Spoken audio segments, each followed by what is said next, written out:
boy bo'lishni xohlaysiz, lekin pul tikkangiz kelmaydi. Sizga bitta haqiqatni aytaman. Pul tikmasdan turib, boy bo'lishni xayolingizga ham keltirmang. Chunki unaqa biznes hech qayerda yo'q.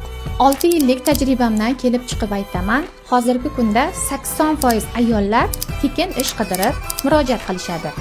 Tavakkal qilib biznes boshlagan 20% shogirdlarim esa hozirgi kunda uy, mashina va har 21 kunda 30 milliondan kamida 50 milliongacha daromadli bo'lishgan. 1 yil oldin, 5 oy oldin o'sha 80% tekin ish izlagan ayollar hali ham uyda, o'sha sharoitda o'tirishibdi.